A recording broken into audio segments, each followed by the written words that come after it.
Tu acceptes que Kamere, c'est un dribbleur intelligent. Dribbleur, oh, azo dribbler bateau bazaki préparé pour diriger Mboka. Yango komona Mboka eko kende na KO. Ah même nini, baba Congolais sont ndo bombele vérité ça ka nini? Comment yango? Kamere tout oh ya sali mais été tomoni ba Kamere atangi ba komba ba superviseur. Atangi ba ministre ya budget, atangi ministère ya développement rural, atangi ministre ya finance, atangi directeur général, ya direction générale ya contrôle ya marché public. Batangeli biso ba batu kili. Mais présence ya batu wana nyonso ba chargé vital. Mais attendez un peu président de la République, oh le but. Sopi ndeko Félix Tshisekedi aza garant de la nation, pe moto aza na pona bon fonctionnement ya d'institution. Donc il faut la dire exemple na bureau na ye une institution sa présidence. Tant que makande côté lui et c'est bien la qui biso qui na l'art de lire. Quand de lire et d'étudier.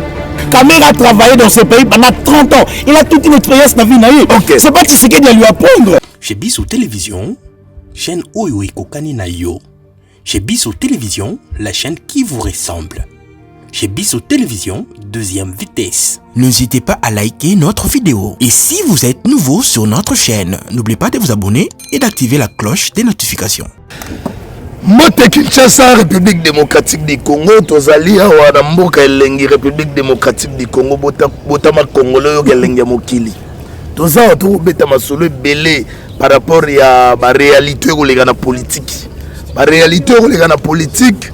Les lois poussé biso o ezali lokola actualité pour mikolo yo bande ko surtout regard komika na ba télévision to monta la télévision ko le gata match Real na Barcelone mikolo yo komika la télévision to monta la nini procès ya directeur ya procès à 100 jours oyo mwana mboka directeur ya cabinet Vital Kamere oyo azali lelo détenu to ebi bien azali na prison ya Makala.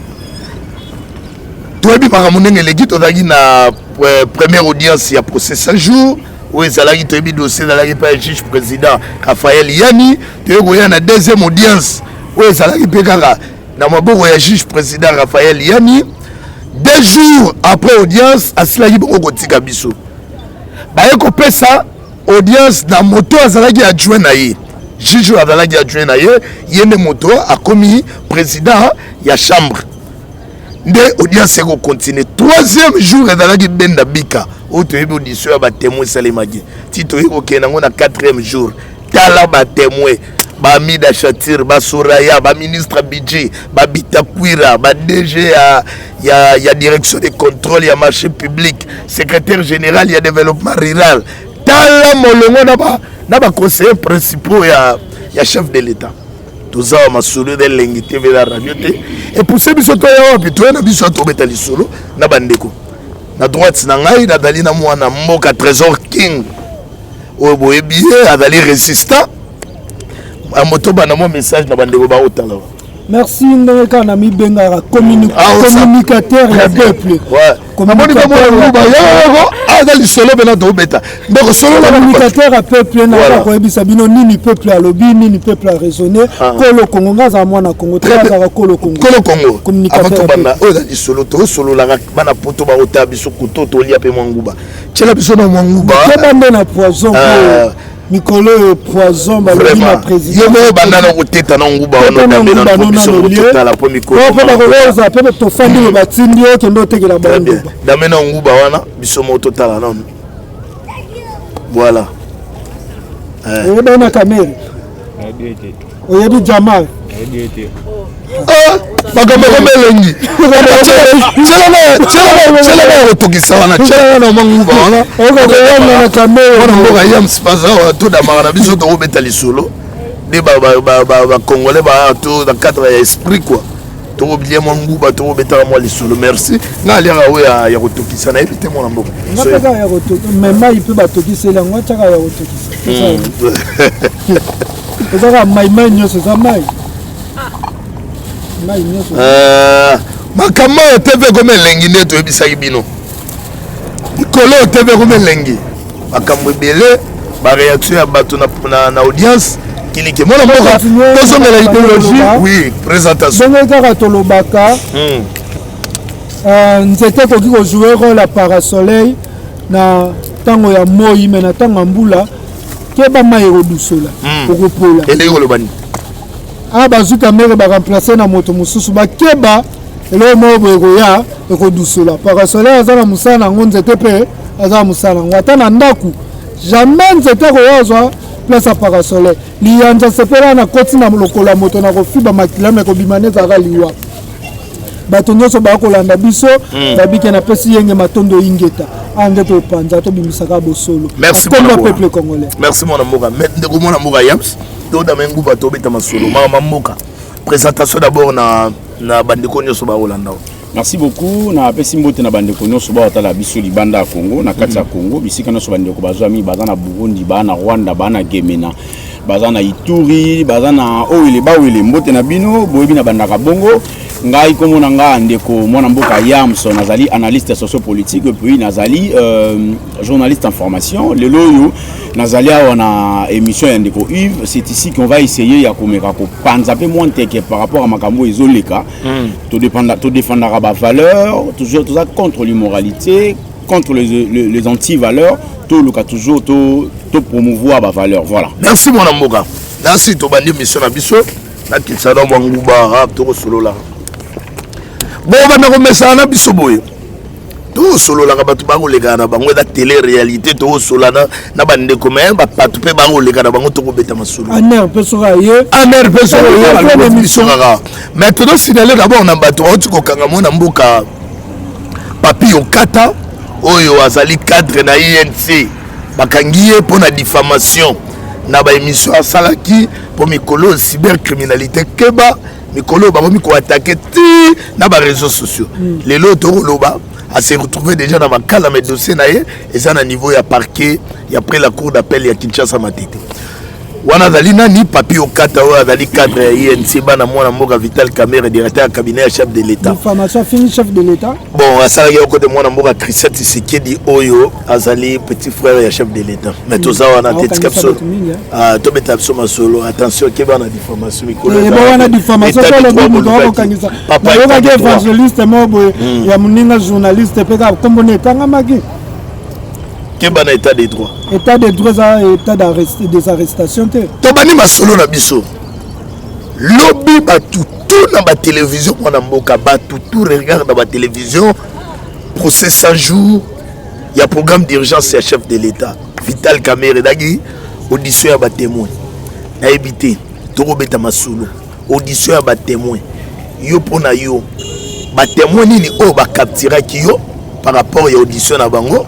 Et réaction nini oyo pendant audience oyo daki pena captivé oyo daki longo la défense ya mon mboka Vital Kamerhe to bandi d'abord par rapport à audition ya ba témoin ndeko bino bomoni bango ba témoin mais lokuta mabe tango na tali bango na moni bango bato to o balongwaki na bandako na babaki na décision que to ko affronter mwana mboka bato ko affronter Kamerhe ndeko Kamerhe parce que la plupart ya bandeko baki ba témoin so papa moto kema biso do longoli soraya so to longoli ba finala biso ba luka ngo ko miso ndeni so to longoli soraya so to longoli ndeko amida so to longoli masaro bango tu baki na esprit eza bata NCC bata UDPS Kamerhe sa nini akweya donc procès ya Kamerhe lobi totala yango boye na pasi na mawa abasangeli ye suka neza nini mais pour bien dire Kamerhe abengisaki bato mosusu ayebaki bato wana bakodéfendre mpona ayebaki bato wana il a même dit abi dans mon bureau à 7h quand je venais c'était le même gens que je trouvais dans mon bureau c'est que babanda kosala mosala oyo bazalaka d'accord na Kamerhe bazalaki d'accord na peuple te mais bazalaki d'accord na Kamerhe parce que moi je parle au nom du peuple parce que soit bazalaki d'accord na peuple bazalaki contre Kamerhe banga bakoma te makambo oyo koma na batala ba détournement boye banga basala mosala oyo esengelaki mpona détournement esa te babi moninga malamu eza oyo apangusaka ma miso te mais oyo aretaka ma miso esala nini ebima mosali ya peuple ya solo eza oyo aka kosambisa te kotika moto na justice te ntango mbongo ya peuple ebungi mais eza oyo asalaka ete mbongo ya peuple esala nini ebunga te bango basali deja mbongo ya peuple ebungi ale boye bomibimisa malamu seke moto ya malamu na kati wana aza te mais ce qui est vrai ezalaki nalobaka ezalaki lokwa baplaignant baye koaffronte akize oyo baakizaki Bitakwira azalaki témoin lisusu naozongela yo oza yo moko te twana mwana mboka yams mwana mboka yams lobi biso nyonso regard ezalaki na baécran télévision balobi procès marathon esilaka te toketi na 22h bato partout bakotala baécran makambo ya nani ya procès 100 jours ya mwana mboka Vital Kamerhe yo réaction nayo ezalaki nde nini ntango omonaki batémoin bakocharge mwana mboka Vital Kamerhe. D'abord moi je salue directement Congolais et Congolaises nyonso oyo aza na posa koyeba vérité ya makambo parce que tomonaki lobi niveau ba TV ezalaki libanda TV moko bato ebele batondeli yango plus de 40-50 personnes baoluka bayeba na bengi bato baza na kayemba na vidéo baolakisa ngai niveau bavandeli TV moko bato ebele en tout cas ezalaki plaisir ya comprendre Congolais akomi comprendre maintenant que ana droit na mboko omoni na ba régime oyo eleki ndeko na ngai bato bayibi mbongo base ebele tokotanga komona bango te po ebima diffamation te awa ebima te ke tosali ya outrage na combo peut-être ya individu bato ebele bayibi mbongo na mboko na pouvoir oyo eleki depuis 2001 ti tokoma na 2018 qu'on se le dise aujourd'hui oyo c'est une très bonne chose à saluer que l'état de droit bande kobo boy état de droit et quand même s'installer le oyo directeur ya cabinet chef de l'état avant ni boso ba juge et puis le bagage respect na juge président en tout cas c'est quelque chose à féliciter et puis bato oyo bayaki oya benga ki bazalo kwa ba témoin na ye mais non papa moto azaka témoin moyibi ayiba moyibi moto ba benga za témoin moyibi yeba moyibi directement. Vous voyez, on ne doit pas mélanger huile na mafuta parce que kokabola katika tu ba o eza huile o eza mafuta o eza mai. Donc c'est Vital Kamerhe mwana mboka procès à 100 jours. Eza politique to eza état de droit. Papa, eza makamba politique na kati esika nini 2023. Rien à voir. D'abord faut voir la politique ni Kamerhe. Na le bibo. C'est pas accord na accord wana ezalaka te existe te ba la accord wana noir sur blanc. Accord ya Nairobi existe te accord ezalaki verbalement boyinde konanga changa mwana mai na yo poa c'est fini accord existe te qu'on se le dise bati ko sa biso accord eza wapi soki accord ya coalition FCC cash to yebi yango to monaka ne bandeko ba osengaka bango bakomi ka ba expert na baccord bazana ka pona osengaka ba accord yo les accords entre UDPS et INC il n'y a pas des accords accord ya te ba la tout dilo basala ezate ezalaki ngana yo ivito yebani tokei na Kenya to solola après qu'on solola na biso yo se rendre compte que il faut changa poids parce que INC n'avait pas de couleur on appelait avant monsieur Kamerhe caméléon politique pourquoi on lui appelait caméléon politique non parce que la politique na sili sande konanga contredire hier ça ça biso tozobete lisolo on a bipesa ngonga solo kotika yo donc eza tosala ngonde opesi ngonga tango oyebi ya msozo mwa 40 secondes koloba muninga contredire yo tokena ngo bongo d'accord pas mateke na sisela yo ya contredire eza na place moko te de lobaki ki toketo signer ba accord INC nani non ba benga caméléon politique nana yebite nana yebite Kamerhe comment on comment caméléon peut-être Kamerhe a cherché à voir soubassement na yedaki UDPS tozala ngate INC soutenir UDPS pour UDPS et son pouvoir wana mais ko loba te que ça na ba accord au ba lobaki na 2023 Kamerhe va revenir ba accord ce la ki bongo c'est ba accord de GB baki parce que même ba to ba lobaka ba sola faki Kamerhe za premier ministre ata le premier ministre qu'est-ce que ba accord ngo za respecter wapi voilà quota comment la makoyoka makambo ndeko salobi boko comprendre que makambo ekoleka na procès lelo ngata makambo basala yilo eza politique to de droit eza politique ngana lobaka ngana za moto ya peuple kana ko loba batu ba ko comprendre na kati yes za moto ya bato état de droit wa ko défendre papa état de droit état de droit ba to nyonso ba respecter yango s'il vous plaît na 40 secondes si après on na loba nanu ndeko adosali plus de 40 secondes alobi eloko moko alobi accord ezalaki ya kokomama te lelo ntango kamere mpo alobi contre ezalaki ya kokomama te okomona te eza bameme jeu na bango pourkoi accord ya Nairobi ekomamaki te yango mpe kamere na mayema tali mbongo ya mboka contrat ya Jamal 2019-2020 mpe ekomamaki te ntango bakotuna ye obieza bacontrat mosusu esalamaka verbal naye kocomprendre baide na bango peuple akocomprendre banda Nairobi ils étaient pas préparés ya diriger mboka continue voilà qui c'est que bazaki préparé te ya diriger mboka aujourd'hui on peut accuser Kamere de tous les péchés du monde mais Kamere na présidence oyo banda kobimisa mbongo azaki ka yemo directeur à cabinet directeur à cabinet musalene ezali l'administration quand on parle de l'administration on voit des lettres l'écriture bana baconseiller musala bango eza nini ya kosala basuivi barecherche banini ntango Kamere bobi ke Jamal ngonga na ye kokaki te oboye mpa bajano na dédouanement esimbaki te baconseiller wana mosala bango ezalaki nini yokanga munoko na kati ya baconseiller wana nous avons des conseillers proches de l'UDPS oyo bazalaki lelo mbongo kongo ikoma boye biso bakongole tolela mbongo na biso na matanga pendant confinement oyo tokozanga eloko ya kolia bango banda kosala biso baspectacle de procès nasilisa ndeko Kamere alobi boye ndeko azolekisa minute nalakisi te nazokende maloba Kamere alobi il faut tokumisa nzambe pour avoir un directeur de cabinet qui a l'art d'écrire la Kamere donc qui veut dire Kamere avait l'art d'écrire est-ce que mon continent azalaki na l'art de lire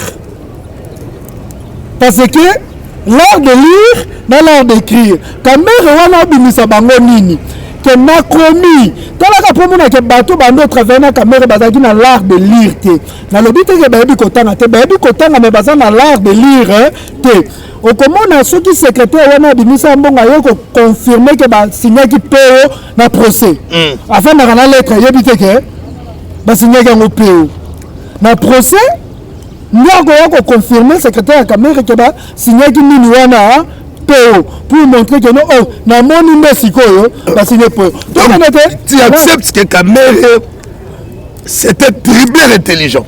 Dribbleur oyo azo dribbler bato bazaki préparé pour diriger mboka.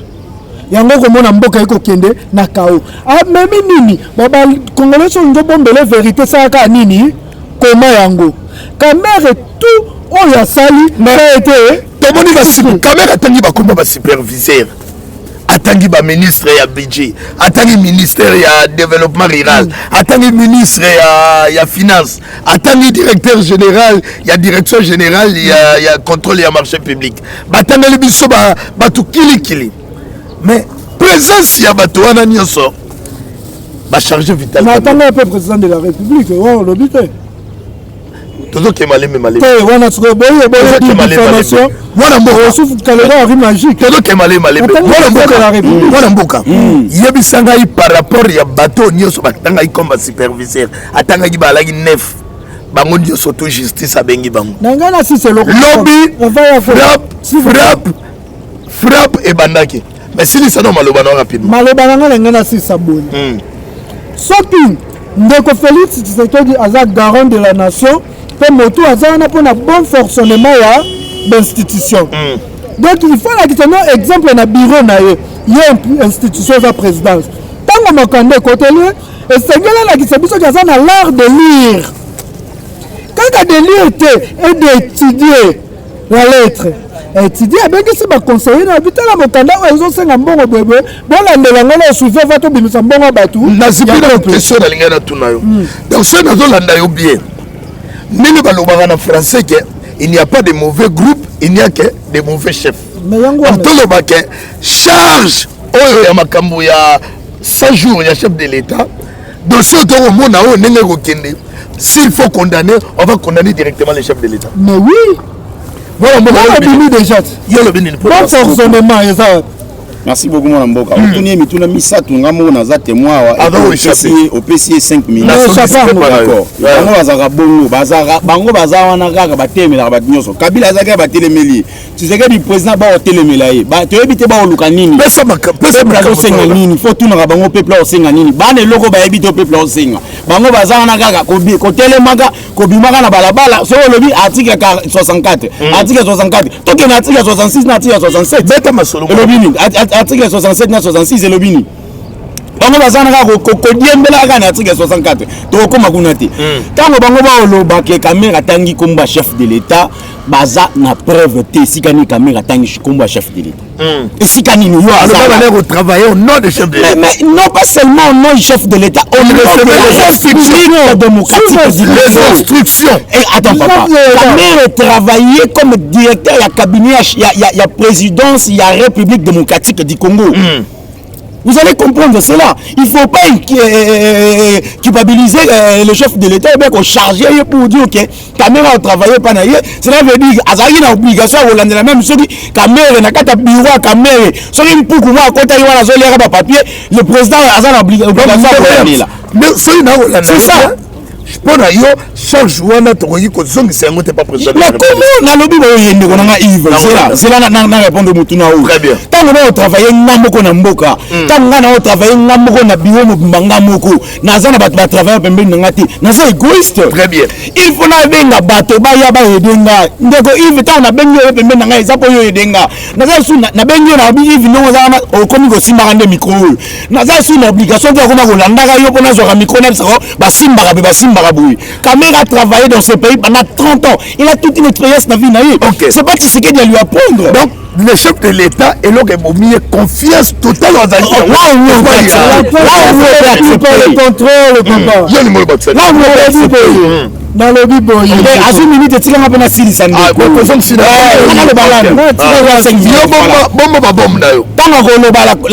confiance ils ont inscrit le contrôle tenga na kokamwa papa na kokamwa yoka nti Tshisekedi yo avandi le pembeni ya tata na ye le roi chargé en relations internationales ya parti il pèse abimi et puis akenda yo ba ke caméra d'état kamina na contrôler. Vous croyez à cela? Mais pourquoi il a attendu ce moment? Voilà, il pouvait contrôler, il ne pouvait pas aussi le faire. Pourquoi? Parce que à moto, tu n'as pas mis caméra il m'a l'accepté, n'a pas contrôler à chaque fois. Non. Na bengi ya kwa subasima nga ayede nga zo bande ba tolobaka moi ça mo panza mobali kamera azali moi ça président de la République na langage moko scientifique pour vous dire que azali mo panzi ya présidence asunga présidence na ba place au mususu présidence akoki ko zwa idée ya pesa idée tu na place mususu présidence oki okoma te kamera komi siko comment veut-il me bolinga na mbongo ebima na mbongo ekota na mpuko zo lewa papa kamera na bureau président landelango miko kamera ebungi président landelango moi ça caméra yi na bureau zo ki sala président landelango moi président landela tira ko tina président que landesika kamera tout ça tout là ezali mbongo ya ba contribuable congolais ba tu ba on a biso partout mongo ya ba contribuable congolais mongo oyo to mona na ba dépense à 50 millions ba 100 millions 10 millions affaire la République sans jouer il y a urgence la population a crié pendant combien de fois pour interpeller conscience ya autorité que ezali na niamu na 5 jours to yini ke ba ololo papa moko d'abord ganga lelo abandi ko ganga depuis 14 jours affaire à 100 jours population a gagné une affaire il y a 1000 écoles à matata poni population na zaki web population zaki pona ko ganga pona 1000 écoles à matata population zaki web il y avait la possibilité à ko traduire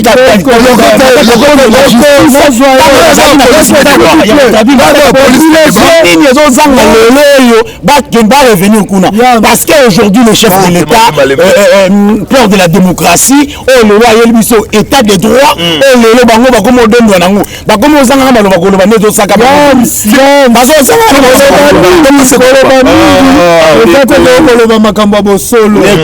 population s'il vous plaît naza communicateur à population population akendaki na ba urne ko voter changement balingaki changement ezala soki makata mponya zoki mbongo lelo tolobela lisu makambo ya moto akozwa mbongo Au chef de l'État, il m'a dit fouiner dans les passés. Comment on a fait le Moussou? Merci, ça n'en a répondre. Très bien. Il y a le population, ma tête un peu à la qui a voté changement. Il y a Liboso. Na yo lisu na malobane. Na bo il faut que ba na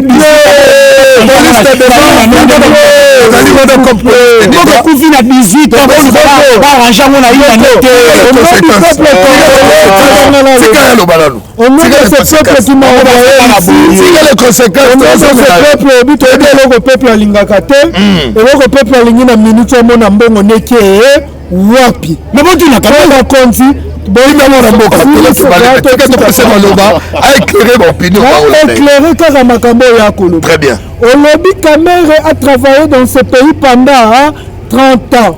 Parcours naye ezandenini. Positif, to négatif. Pour beaucoup de biso Kamere. Le loyo, biso peuple batutokola ki sandeko Félix Tshisekedi Kamere, to yo motokola ki biso Kamere. Ayebi Kamere ko leka kutu biso peuple. Ayebi nani j'ai travaillé avec lui. Tango atiki mbonga Congo et comme tie Tanzana, ça veut dire qu'il y a un sérieux problème.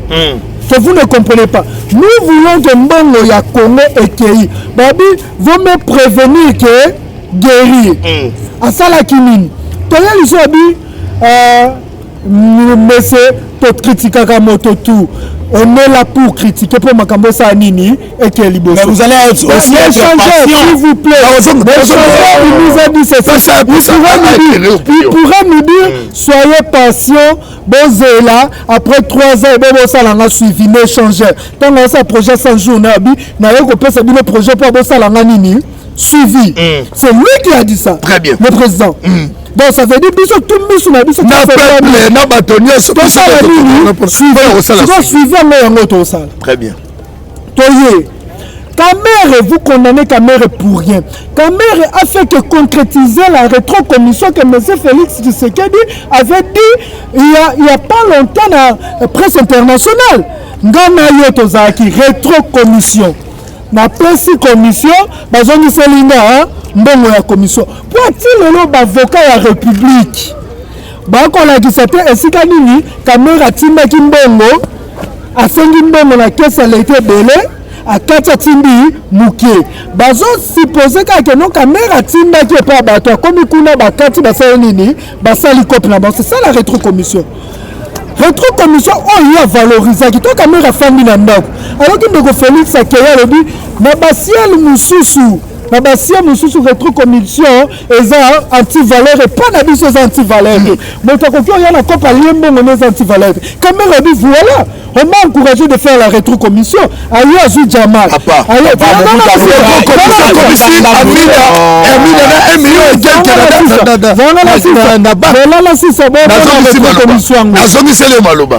akuti projet ya Bitakwira na nini abiso na tiki Bitakwira rétrocommission il faut na casser le col ngai mais continuer à encourager rétrocommission na je dossier au portolia rétrocommission allez ça va 7 millions allez rétrocommission a commission pour exonération et compte il y a l'état mais ça qui dans mon ndeko vient ndi mandaka ya na zokende j'étais à la donne à l'aéroport de Djibouti et de ce soit une exonération et fout à l'issue biloko oyo mais c'est ça mais on a fait sortir l'argent de la s'il vous plaît merci ça tant abimisa mbongo est-ce que baki opesa mbongo contre Kamere baki opesa jamais tumba sala nini mosala Kamere atikala biko opesa exonération na kombo ya présidence ati opesa jamais tumba mbongo ala tikali combien rétrocommission ndeko Félix Tshisekedi dans la presse internationale il voulait éclairer au monde. Quelle est la rétrocommission au Tobenara anti-valeur, la rétrocommission au Tobenara valeur?